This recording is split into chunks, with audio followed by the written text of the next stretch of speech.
This is Frank Agin, and this is the Break It Down Show. Frank, G's are tricky things, especially in Spanish. It might be he, might be g, it might be j. Frank Agin is not right. It's Frank Agin. How did you say it? Agin, yeah, Agin, hard Agin. G. Agin. Okay, Hard G. all right. Hey, you know what, Pete? I went to 3 years of law school, and at graduation they screwed it up. So there are only 200 people. Only 200 people in the class, and I was the first to be introduced, and they screwed it up. So you know what? Don't worry about it. Leading off, screwing up first, Pete A. Yeah. Turner. And then my daughter graduated this December. Her name's Brenna, Brenna. I guess you could fancify that and get it wrong, but they invented a whole new name for her, Brianna. Brianna Turner. Step on up. So you're not the only one. That's sad. Yeah. Hey, I appreciate you coming on the show, man, and hanging out and talking with us. Let's talk a little bit about what you do. Look, the world is full of ways to shout and broadcast, but the world always requires people to connect and do things in a way that makes some kind of sense in like a personal network. You know, I mean, I'm proud of the network that I have and continue to expand and consider you part of it now. But talk a little bit about what you do and why it's so important. Well, I guess just what I do is I run an organization. I own an organization called AmSpirit Business Connections, and we bring together entrepreneurs, sales reps, and professionals into a weekly meeting setting where they learn about each other and exchange referrals. If you're familiar with BNI, and a lot of people are, we're a competitor of BNI. I stumbled upon this, Pete, as I was an attorney in private practice. I had no idea how to get clients, and there was basically this organization. I had an opportunity. I bought it out and really bought it as kind of an investment. And along the way, figured I need to really learn about these relationship things, and that kind of set me on my path to doing this business. I mean, it's one thing to say, you have to get clients, but yeah, like no kidding, like how do you get them, right? And then learning how to charge them and following up on the paper. There are so many things besides being, in your case, a lawyer that you have to do that are so far outside of that. But this one requires you to do something that a lot of people are nervous about doing, meeting people, interacting with them, trying to, help focus on that. What did you pick up primarily? I mean, you bought this thing. What stood out to you as why this was investment grade for you? Well, it was investment grade for me because in my mind, it was a no-brainer. Just the type of law that I practice, Pete, I help people buy and sell businesses. And where the price was at and where the business was at, it was very easy for me to see that unless I totally screwed it up, I would get my money back relatively quickly. So that's the reason I kind of bought into it. In fact, I had a friend who bought into it with me, and I quickly bought him out because he didn't really want to do anything. It's always a problem. Great guy. But that's how I ended up buying it and realizing that, well, wait a minute here. I can, it's kind of like being in Vegas or, hey, I'm doing well and I can walk away now, or I can continue to play. And as time went on, I just got better and better at understanding how relationships work. And you mentioned that there are people who are very uncomfortable getting out there and talking to people. And I find that that's something that's very natural. It's what I mean by natural. It's natural for people to be apprehensive because we as humans, if you look back in time, I'm not talking 100 years, I'm talking 10,000, 100,000 years. We lived in tribes of about 150 people, and you didn't see people in other tribes. Your whole life was just those people. And when you saw a stranger, it generally wasn't something good, right? I mean, they're coming to take what you have.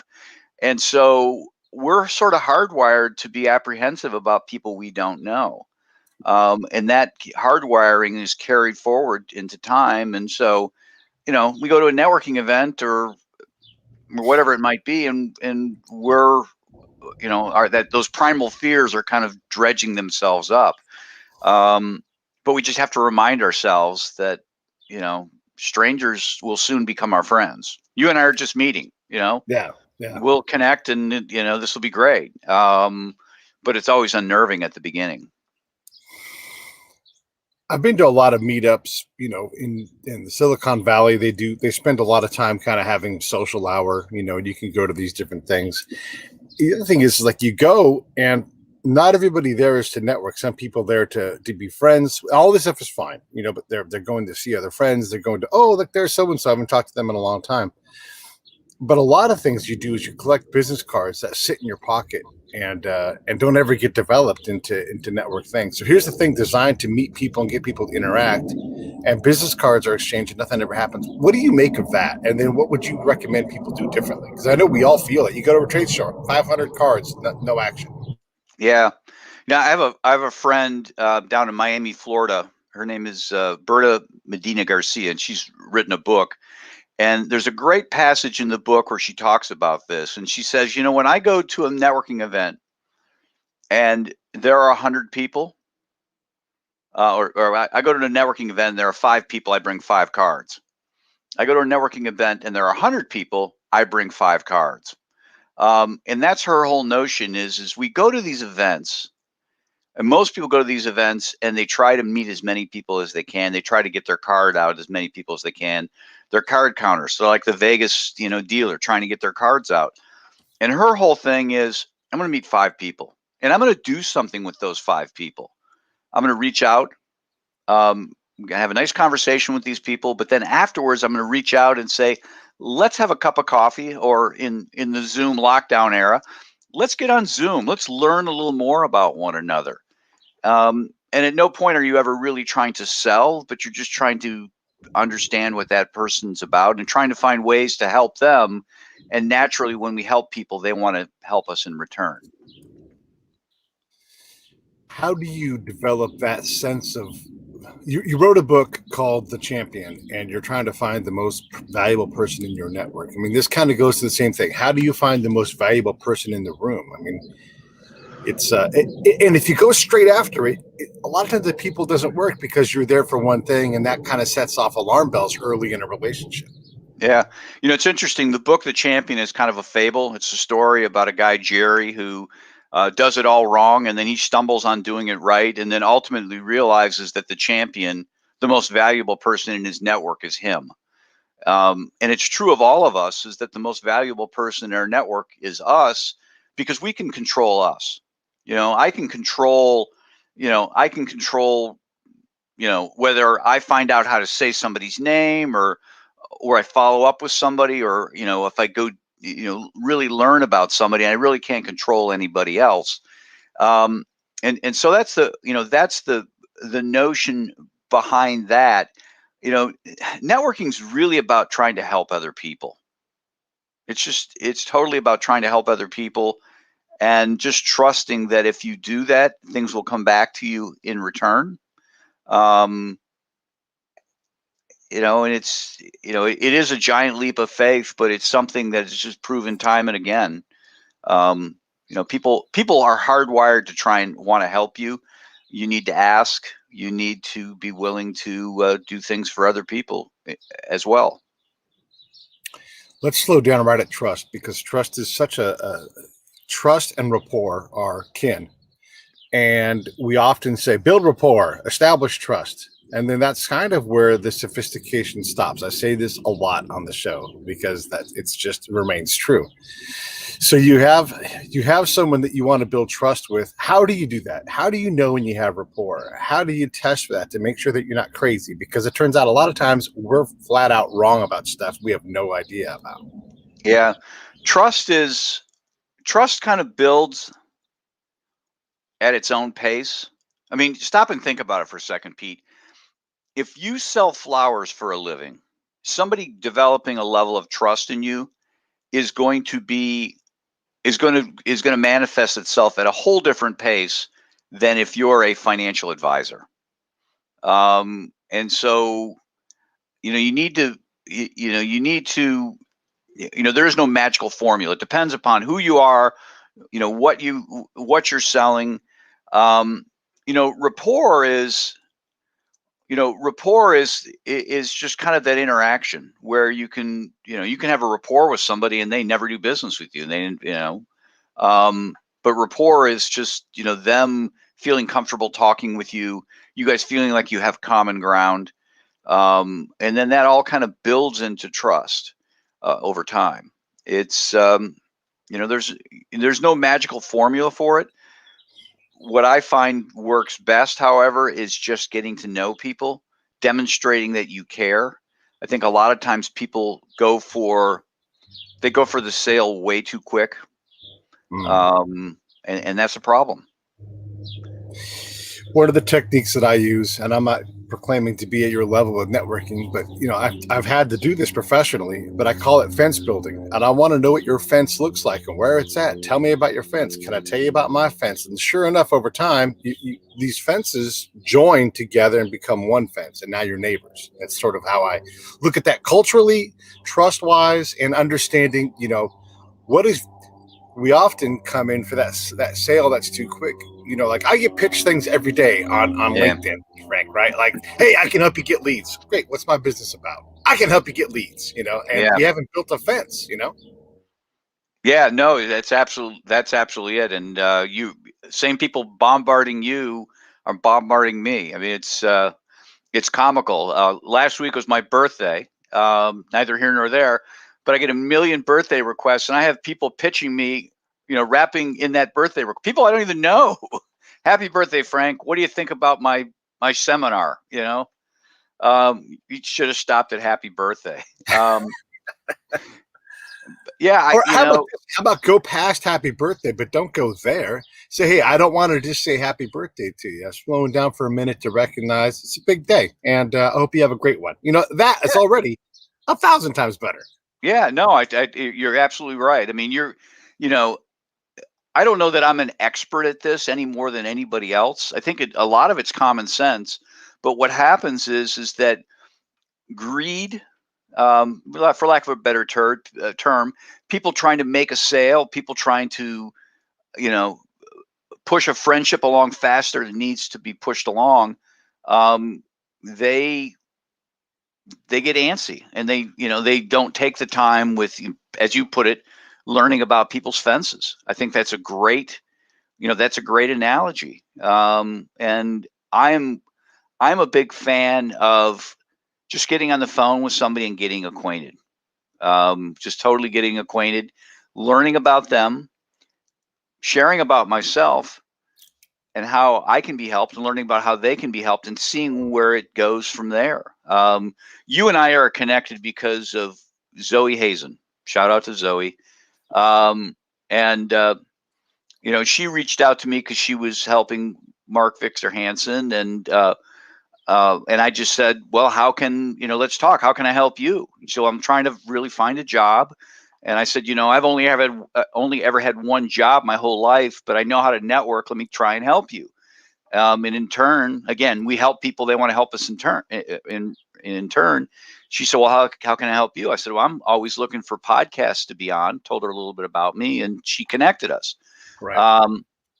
And that's how it's supposed to work. I'm not selling her. She's not selling me. Right. I'm not selling you. But there's somebody listening to this who's going to say, you know what, I need to talk to you, Frank.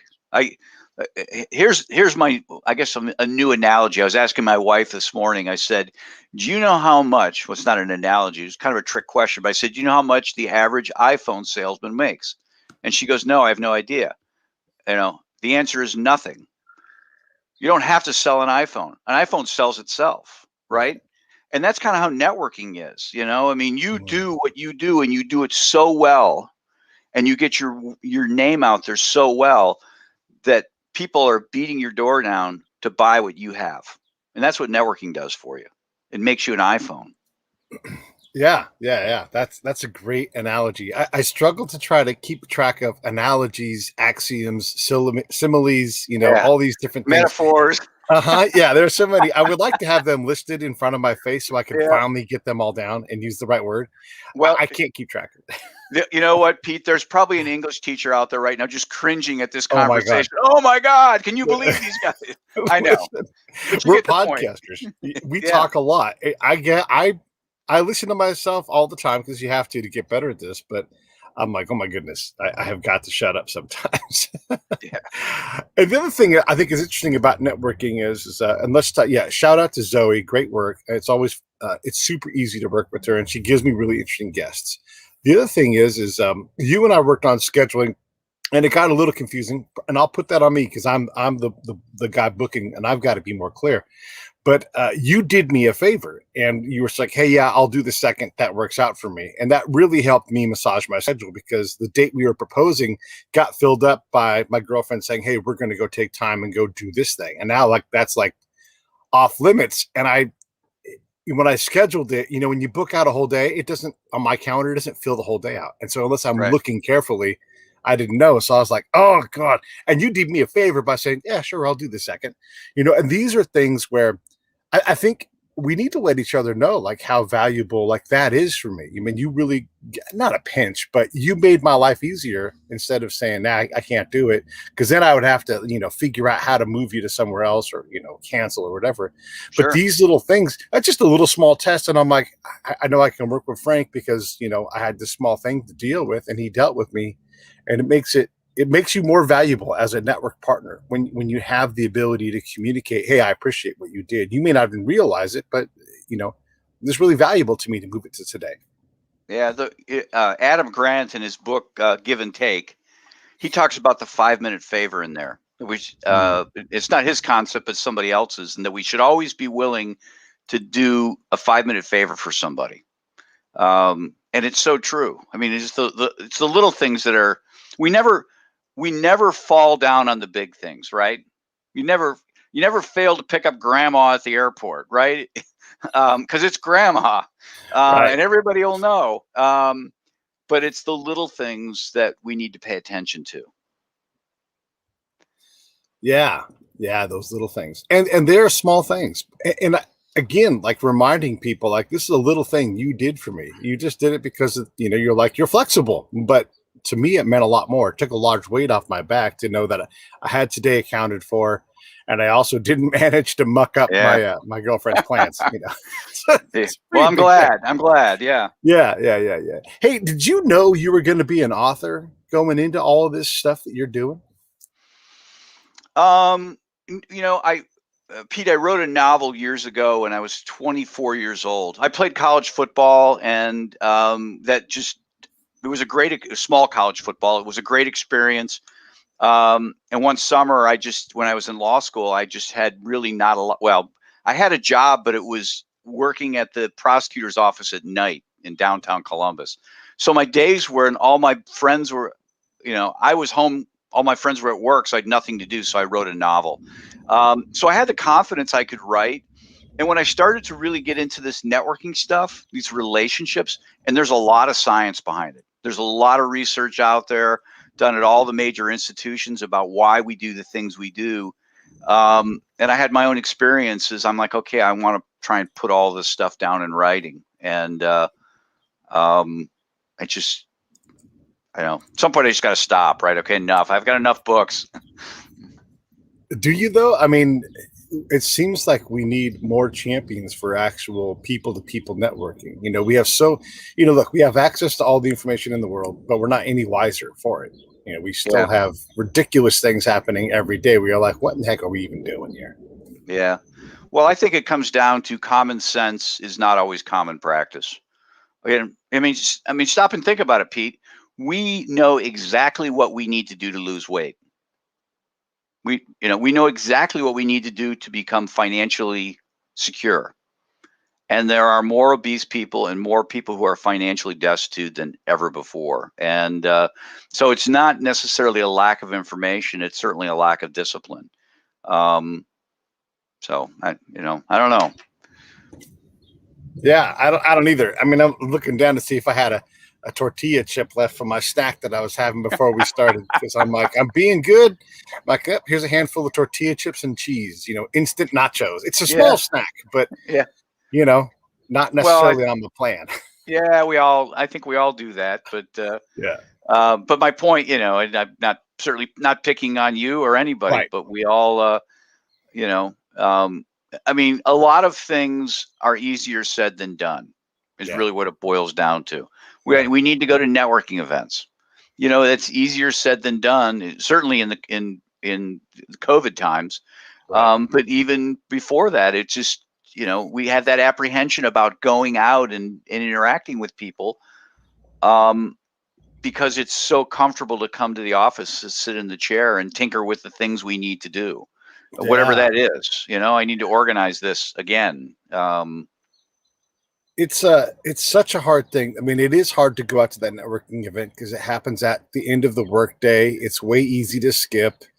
And a lot of times you see the same people there. So you've already networked with them, and yes, there's value in churning that relationship and all that kind of stuff. But a lot of the people that you need to network with, they aren't at those meetings. And you've got to find ways to get to those other folks that aren't as gregarious, and especially now, you know, uh, willing to go to something where you're going to be in a room with 35, 100 people all talking and drinking in close proximity. Yikes, Yeah, sounds like a horror film nowadays. yeah, it is.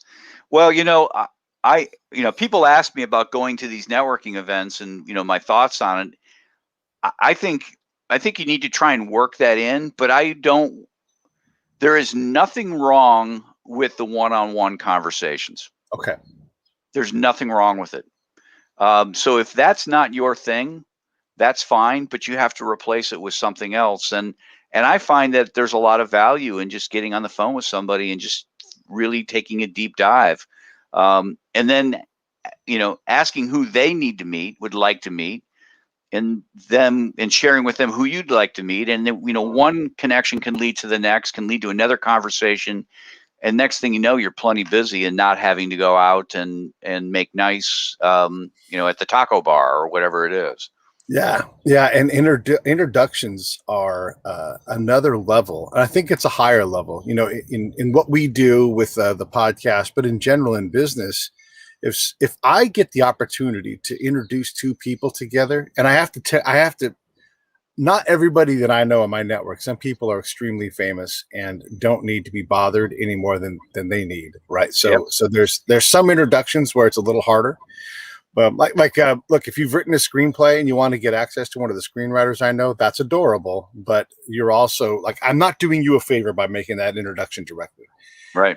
Save that. I'm desperate to do it. I want to put Frank and Claire together in the same email. And what you do after that's great, but it gives me an opportunity to show my appreciation for the both of you, and then also create this thing where like, wow, I mean, I put a lot of work into that introduction to say, hey, you were a really important person. This is why I think Frank is valuable. And Claire, my goodness, if you don't, I mean, I don't know why you don't know Claire already. I'm lucky that I've been able to do this, but I really slow down and take time to do that so that there's a chance that this handoff will work, and that I've also expressed my gratitude and appreciation to the both of you. No, I think that's a powerful thing. That's often the biggest thing we have to offer our network is our network itself.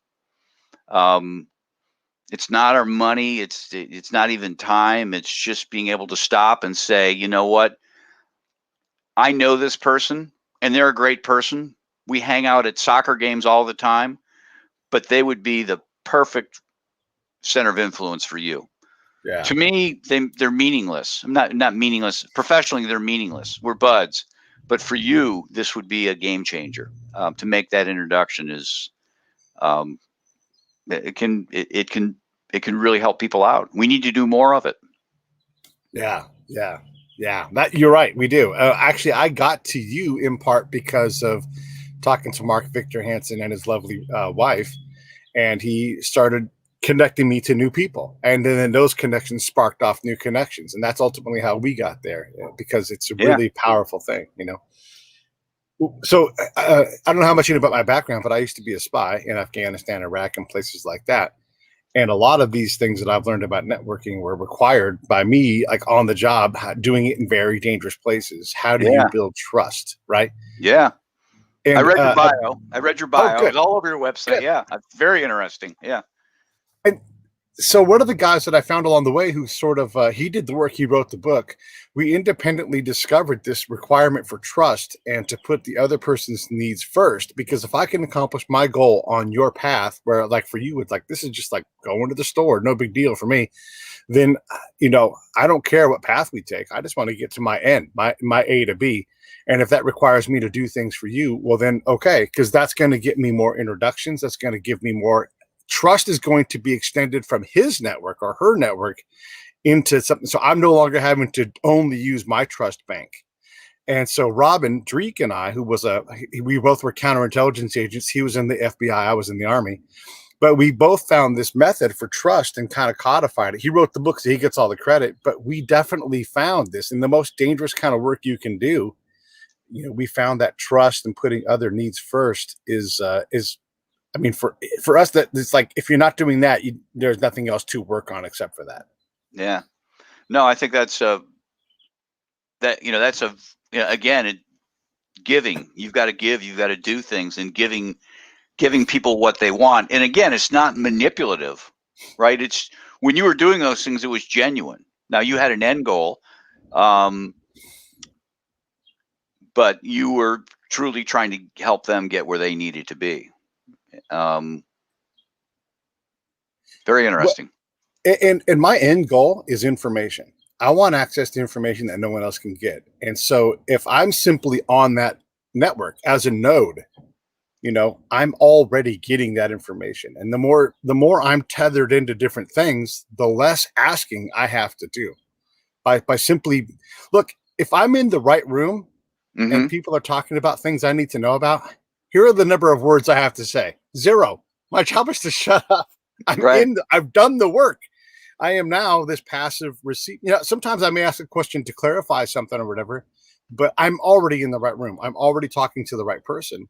And so everything I need to know is happening right there. And when that's all gone, then I can ask for more, I can clarify or whatever. But that's the whole point. Is the hard work for me is to build enough trust to get introduced to the people that no one else in the military is getting introduced to. Those business people that, it's like getting a meeting with Bill Gates. That's not an easy thing to do.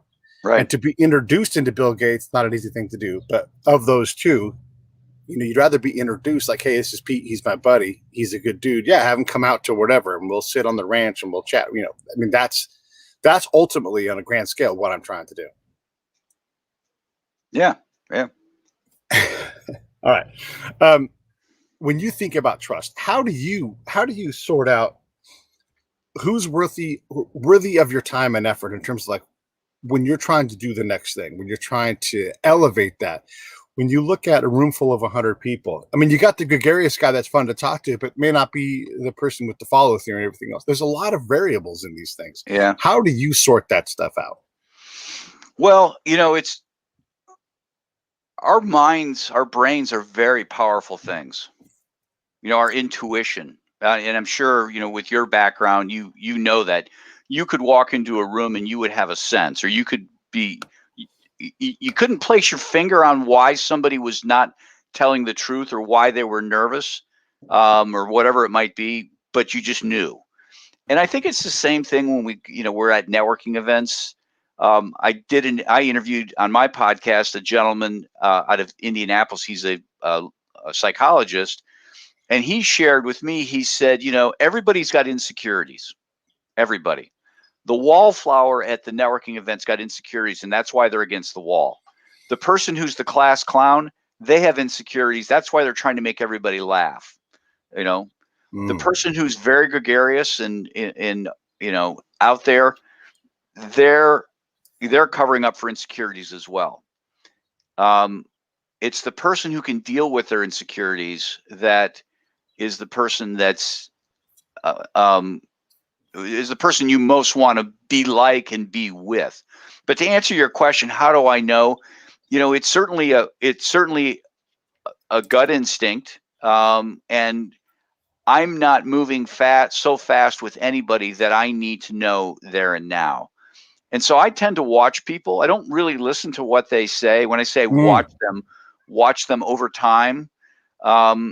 If somebody is generous, you don't need to be generous with me. And what I mean by generous, helping other people, other people are trusting of them. When you start seeing that, then you kind of get the sense that there's somebody that you can trust.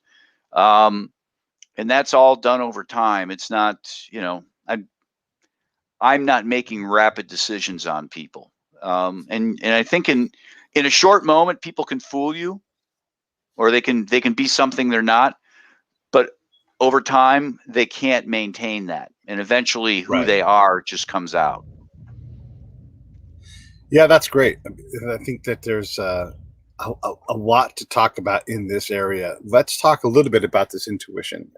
Just from my own personal experience, being in that room, I have to set my meter on where I'm at. And I don't know where to set my meter, but I know how to set it. So I'll set everything on no and then make them get me off of no when I'm in a dangerous place. Or maybe I set everything on yes. And I'm like, okay, I'm going to go against my instinct, but by design. And so if something triggers me like, hey, is that real? Now I'm on task to determine like what I think about this person. And if I just don't like the signs, then I move on, knowing full well that I get probably as many things wrong as I get right. I mean, there is no scoreboard. So you just have to sort of sort these things out. So when something hits my meter, my radar and triggers it, I'm now going to test that, whether it's a good reading or a false reading. And or a bad reading, I should say. I'm like, okay, this person seems to be full of it. Let me extend these conversations and see if they'll correct my impression of that. And if they're full of it, then I'm going to move away. But we all know when we hear that bluster, we all hear it. But we also know that person who's against the wall might be a tiger. If you just went up to that person and said, hey, who were you? And you reached out and you brought them in because they are shy or they've been burned or they're having a bad day. That person might be the best person in the whole place because they're just waiting for someone to care enough about them to come up to them and talk to them. And you might find something. So I'm looking good and bad. What requires my attention, and can I eliminate or should I invest more time into this person? And again, saying I'm usually my own worst enemy. I'm usually making more mistakes than I account for. And that's sort of my premises. I'm getting more things wrong. So let me allow for that and put my meter there as well. So I'm making mistakes and then yes, no on my dials. Does that make any sense, or is that just a bunch of crazy mumbo jumbo to you? No, it makes sense. I think we all have a process. And again, we're not, hopefully, when you talk about making mistakes, you're not talking about, oh, damn, I gave my life savings to Eric. Right. He's gone. Yes. It's you made a mistake in committing time with somebody. You know what? I'm having a cup of coffee with the guy. This was a mistake. He's here and he's trying to sell me life insurance. I didn't realize that was about. And we're picking on men totally here. That's fine. Whoever it is, right? And so I get that. I think we do tend to make those mistakes, but it gets back to what I said before. We look for reads, we look for tells with respect to people, and sometimes we can get those things wrong. Maybe it's based on our mood. Maybe it's something that they maybe intentionally did. Or something was happening in that circumstance, so we got it wrong. But if we're smart and we're strategic about it, we're not making huge mistakes. That lost 30-minute cup of coffee, you know what? You chalk it up to experience. You're not introducing that person on to anybody. You're certainly not going having coffee with them. You're not investing money. You're not doing a deal with that person. And you get a little smarter.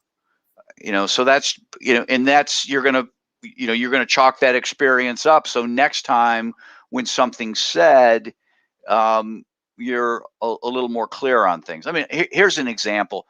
I'll have people who will come to me and say, oh yeah, I'm doing great. I'm making 7 figures, and anymore, I know that that's probably BS. And the reason I say that is I know people I don't know many people who make 7 figures. To make 7 figures is like earning $300 an hour, 24 hours a day, 7 days a week. It's really not possible, right? But that's the first thing. That's the rational part of me. But the other thing is I know people who do really well, And I used to be an attorney. I've seen these people. They never talk about their money. People who have money don't talk about their money. And so if somebody's out there blustery about their money or their success, they probably aren't. And that's just something I have picked up in time, because I remember when I was a younger version of myself, wow, telling my wife, I need to do business with this person. They're doing great, and my wife saying, well, how do you know that? Well, they told me, and then you start to realize, oh, okay. They, their suit is worth more than their car, because they've invested in a suit and not a car, and they live in an apartment or, a tiny apartment or whatever. So you learn these things. They're making 7 figures because they're counting all the zeros, even the ones after that dot. Yep, that's right. They just cracked $10,000. Yeah, 10,023 cents, 7 figures. That's pretty good. I just thought of that. My buddy Brad will appreciate that joke. I think if we look at these relationships and where our time is needed and the mistakes we might make, I agree with you. It's not like these, hopefully it's not too many giant mistakes. Hopefully at some point you've pruned a lot of that stuff off the tree, but you're talking about, should I be spending 30 minutes with this person? And I give a big allowance for being in the space. Doing the thing creates opportunity that you will not create unless you go have that meeting. Yeah. Or whatever. And maybe that person starts off with insurance salesman, but there's someone else in his network, or there's something else that will work. Maybe you can help them, and now you have this person that you can champion. So you're right, trying to balance it out and not dismiss people, but also kind of marshal them. How do you manage like your, obviously people like us to do a lot of networking. There's a big network. How do you churn through old contacts that need some freshening up? Do you have like a way of managing that? I use Outlook as kind of a contact management system. And, I'm sure there are people out there argue you should go with something different. It works for me. Yeah. I try to have touch points out there. A lot of it's just kind of not memorizing, but remembering what people are about. They've got that not-for-profit. They really need to be on this podcast. Or be introduced to this podcast host. And it's not flawless, but that's just part of the human condition, right? I tell people all the time, if I could line up all the talents and abilities of the people I know with all the wants and needs of the people I know, like a computer, and just match them up, there'd be a lot of problems solved just like that. And it just doesn't work that beautifully. I try to do the best I can, but people are going to fall out of our lives, and that's just part of it. And hopefully the people sometimes we want people to fall out of our lives. They're a drain on us, and it's just it's hard to just kind of disassociate with them just like that. But then there are people you want to try and keep in your life, family, certainly good friends, people like that. One of the things I force myself to do, when possible, when it comes to human maintenance, networks, friends, that kind of thing, I try not to rely too much on machines. And when I'm saying this, I try to actually write an email. Are there things that I have that I cut and paste? Yes, but there are elements in that cut and paste that are the truth, that are coming through, that are personal. I've taken time to write those things. And when I say that, I'm talking about like when I'm pitching guests, I have a format that I use because it works. And then, in that thing, the rest of the time, if I write an email, I'm writing it, mistakes and all, and I send them out and everything. I don't really want a robot managing those things. And I'm lucky enough that I can manage most of that myself. And I'm sure there's people saying, oh, you have to have a CPM or, whatever the programs are that manage those things. But you also lose a lot in that. And, like the fact that, oh, shoot, so-and-so popped into my head. And that's one of my triggers. If so-and-so pops into my head, I send them a note, a text, a call, whatever it is, even if they're super famous. And I'm like, hey, you popped into my head. I was thinking about you, hoping you're okay. And I don't know that Salesforce can do that for me. Can they help me scale and manage it on a giant scale? Sure. Yeah, absolutely. Yeah. But I also don't necessarily want to trust my decision making to someone completely who isn't me and has different motives than I have. You know, I mean, my motives are mine; they don't belong to anybody else. It's on me to manage that as best I can. Yeah, I mean, um, here's the analogy I always use, or not analogy, but the practice. F- Early on, I would say 20 years ago, I got a constant contact or eye contact or a MailChimp account doing an email newsletter. Hey, this is the cool thing. You know, this is what you do. And I would send one out religiously once a week to my database. And then there were other people that I would just email. There was a little bit of cutting and pasting. Um, but what I found was over time, I never got any responses to the constant contact thing because people know that it's just that they're one of 1,000 or more people getting this thing, right?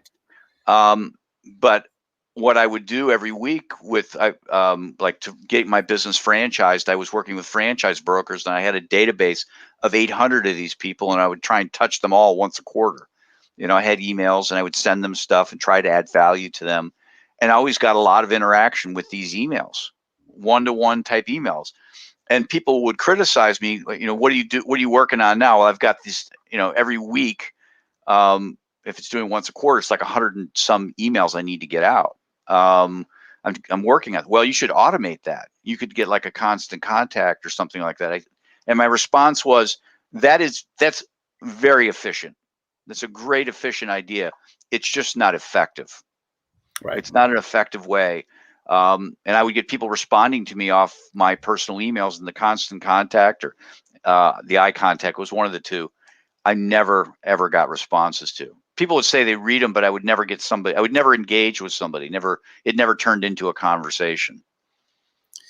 I'm a big believer in this, and to my own detriment. Let's be honest. I mean, I'm a little bit. I hold it a little bit too precious, but I love the affect over the effect. And if I send out 1,000 email lists, and it takes me however many hours to do that, it doesn't mean that anybody cares enough to actually act. I can't get a response to my stimuli creating email, you know, Right.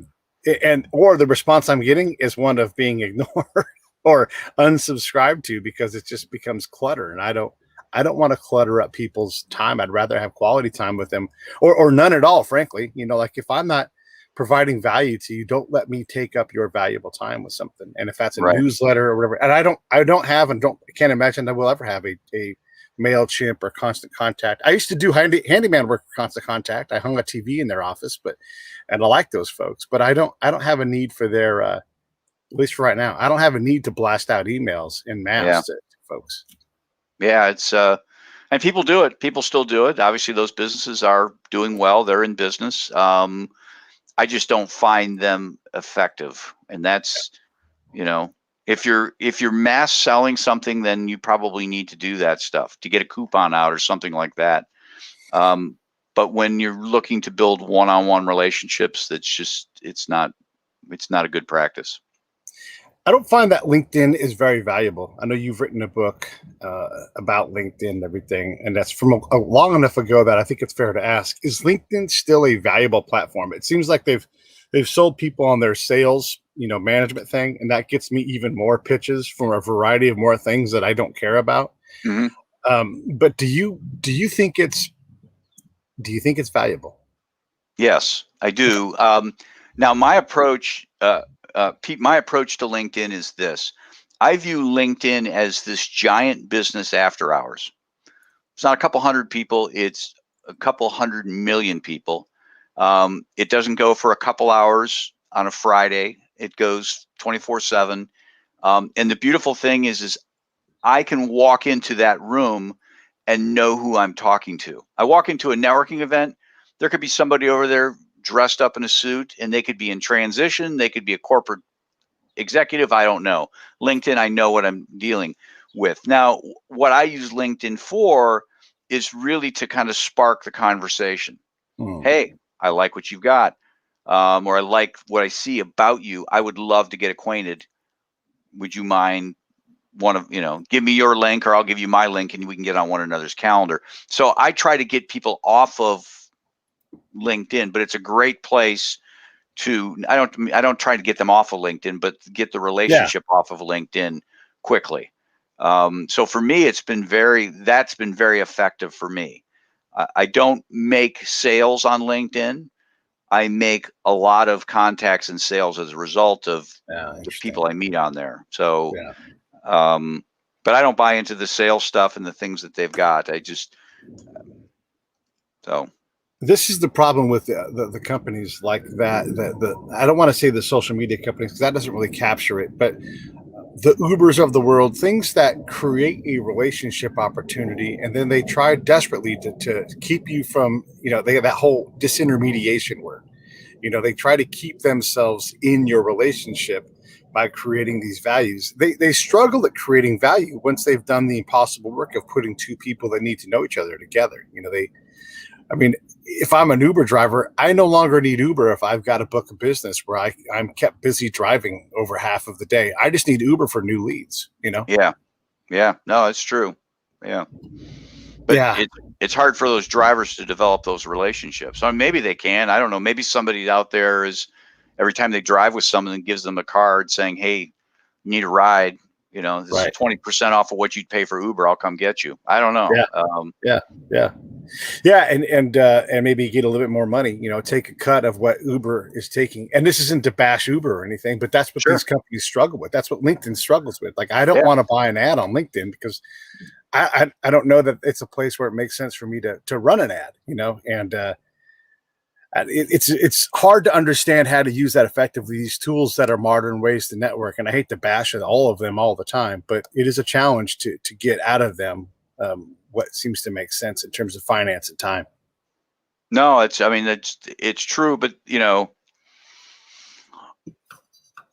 the people who are doing a lot of it on there are billion-dollar enterprises, $100 million enterprises, and they've got the money to kind of pour into it. Right.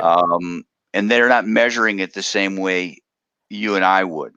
McDonald's puts up a billboard and they never measure sales. They just take it on faith that billboard's going to do something. And they look at the demographics of the traffic in the area and this is what we can, and you and I are just dealing at a whole different level. And so are we smarter with our money?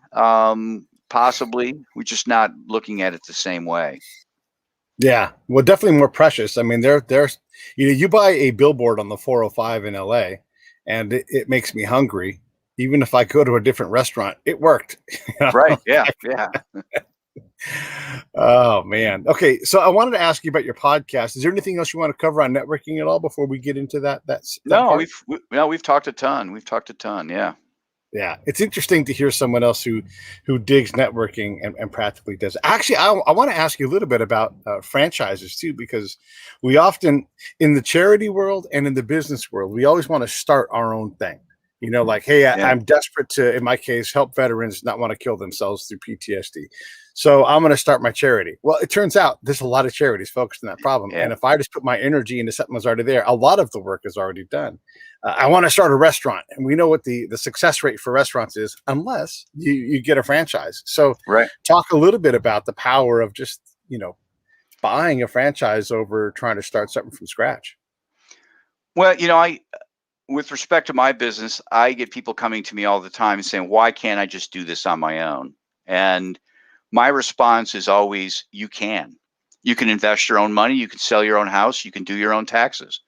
But statistics show that if you work with somebody who is a professional, somebody who's really focused on it full time, you're going to be more successful. You're going to sell your house for more. You're going to get a better rate of return. And there'll be people who argue with me and they'll have the one-off example of where that wasn't the case. But generally speaking, studies show that that's the case. And so that's where I see the power of franchising. In fact, you were, before we hit record and you came on, I was reading a magazine. It's called Franchise Times, and there's tons of franchise companies out there, but those people have thought through a lot of the issues that you don't have to think through. Payroll, you know, minimum wage. California's got a new minimum wage law, you know, and if you're starting whatever business it is, a restaurant or sign company or whatever, there's not somebody out there looking at those things with your best interest at heart. And the saying that they have in the franchising world is, you know, you're in business for yourself, but not by yourself. And I think that's a real powerful phrase. So with our franchisees, certainly those are the things we're trying to help them navigate around the mistakes that we've made early on. Sure. And then when it comes to franchises, you know, it can seem impossible. Oh, you're going to need to have, you know, I remember it was $500,000 in liquid capital to get a blockbuster franchise, even up until the year when the whole business destroyed itself. So, yeah. What does someone realistically need to have on hand to start a business? And I mean, like a real one. I'm not talking, not that vending machines in hotel lobbies is not a viable way to make a lot of money. Yeah. But what's a number that's attainable for someone who's like, I don't have a lot, I can save money, but what's that number? You know, here's the lawyer coming out of me. It depends. I say that because our franchise concept, AmSpirit Business Connections, is only $10,000. Okay. And we're a franchise that's designed for a business or professional to add on to what they're already doing. And I won't get into a whole lot about it, but it's, you know, we're a business that helps other businesses. There are really expensive ones out there. What I would, if somebody's looking to look into a franchise, and not necessarily doesn't have to be mine, there are some great franchise brokers out there that I would recommend talking to, because there are lots of franchises that are on the lower end.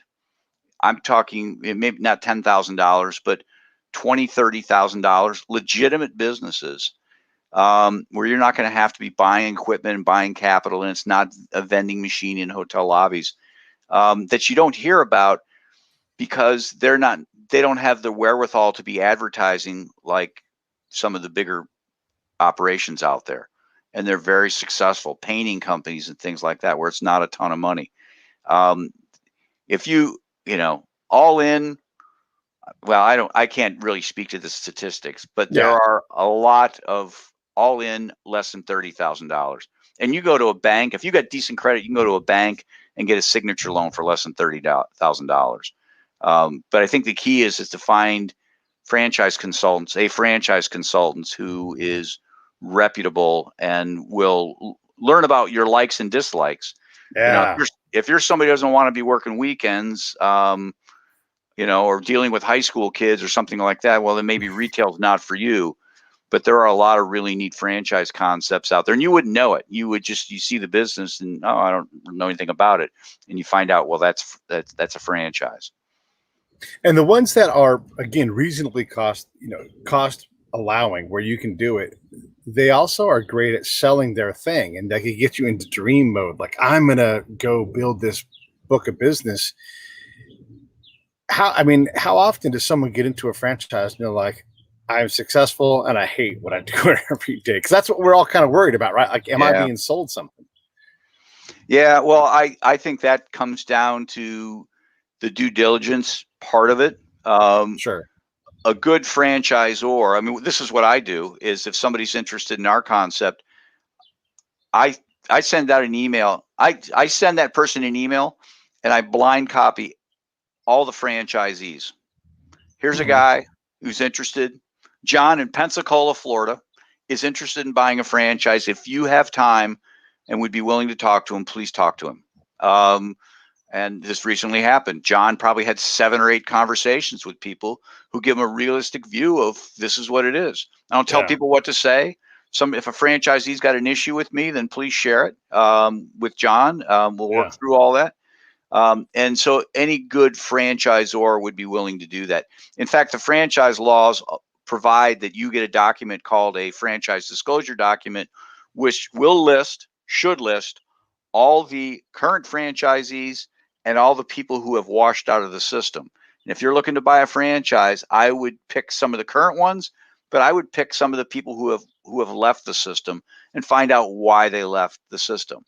And there can, and it's not anything necessarily nefarious. It's just, what I didn't realize, that like a lot of these consulting franchises, 95% of it's you're a salesperson. 5% is actually teaching and consulting. I chose this because I wanted to be a teacher and really educate people. And I realized that was a small part of what I was to be doing. And that's just not what I wanted to be doing. Oh, okay. Now I know. And there are franchises doing almost anything. I mean, you can be in someone's home installing doors, putting up shades, stamping out concrete. I mean, anything. There's a zillion things. Definitely take your time, everybody, and go read up on that. Let's talk really fast about your podcast because, hey, we're on a podcast. What is the thing? I don't care about the best guest. Everybody always asks me that. I'm not interested in that because there are too many great guests. What have you learned specifically from your podcast? Well, what I've learned is that the podcast, what I've learned from the podcast is a great learning environment. It's for me, it's opened up doors I didn't know existed. I'll be talking to somebody, I'm trying to think of an example, but they'll share something about what they do. Well, here's a great example. I was interviewing somebody on my podcast and they talked about flash briefings. I'm like, I've never heard of flash briefings. Got off, talked to him about what a flash briefing is. Is it something that will come on your Amazon devices, or you can turn it into a podcast? And so, but it's a short podcast. I have a flash briefing now. 1 minute every day. I have a little 1 minute insight or whatever you want to call it. And that's just something I learned, and it's just been a kind of a great way for me to share information. I have a podcast that comes out 2 or 3 times a week, but every day to come out with a little tidbit that people can listen to and enjoy. I was interviewed by a woman in India. She listens to it. I love it. It's a minute a day. Who doesn't have a minute? Like, okay. Yeah.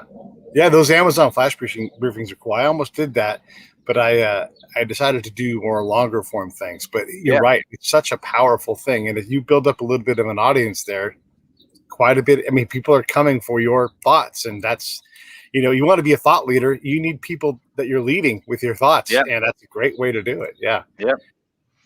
In terms of the podcast in general, by the way, it's called Networking RX. You can get it. Just go to Frank's website and you'll be able to find the website there. But where are you taking this thing? I mean, you've been doing this for a long time. You're coming up on 300 episodes.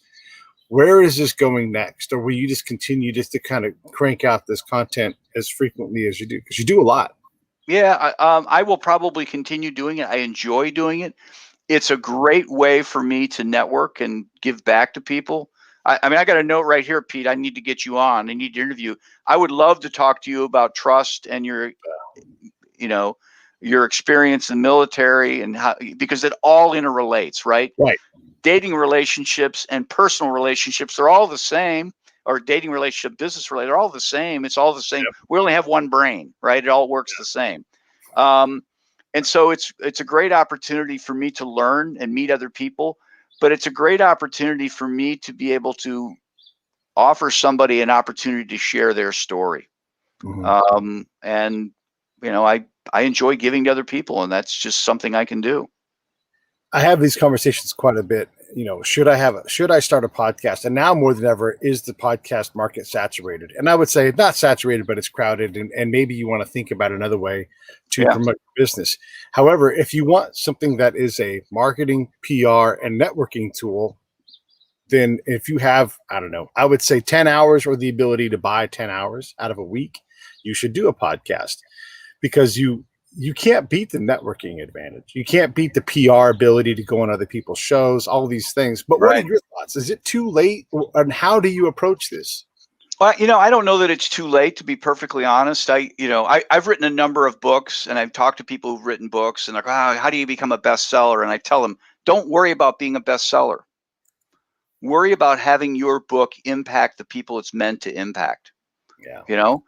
And it's the same thing with podcasting. If you only have 50 guests and you're really creating impact with those people and they're singing your praises, success. Yeah. You know, somebody said this to me a long time ago. Don't look at your downloads. Don't get caught up in that, because there are people out there that, you know, a Hollywood star or an athlete's just going to have a following that you can't duplicate. So don't compare your orange to their apple.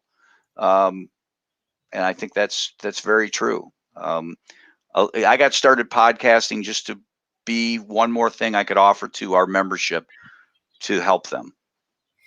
Smart, by the way. That's a great way to do it too. Internal communication, a podcast, fantastic way to approach the problem. Hey, well, listen, I've had you for an hour. It's been fantastic. You let me pound away on you and ask you a bunch of questions. It's just, Mick, I love it too. I love podcasting because we do get to have these connections, and who knows what's next for us, but I'm always interested in more, and coming on your show, that's a layup, right? And then we do the next thing and the next thing. So thanks again for coming on. I really appreciate you. Anything in closing? You know, if I can help somebody, reach out, send me an email. You know, I would certainly be glad to try. I'm not going to solve all your problems. I'm not going to give you a fish, but if I can give you insight on how you can better fish, then I would be happy to do that. And you can get Frank's email right there on his website. So just go to frankagin.com. Stand by. Hey, thanks for watching the show. I really appreciate it. Right here, you can subscribe. Please do that. It makes the show grow. Hit that notification bell so you know which incredible guest is coming up next. Down below is the PayPal link. You can put a small subscription in. That is an enormous help. All that money goes right back into the show. And then right up over here are the next episodes you should listen to, curated by yours truly. Thank you.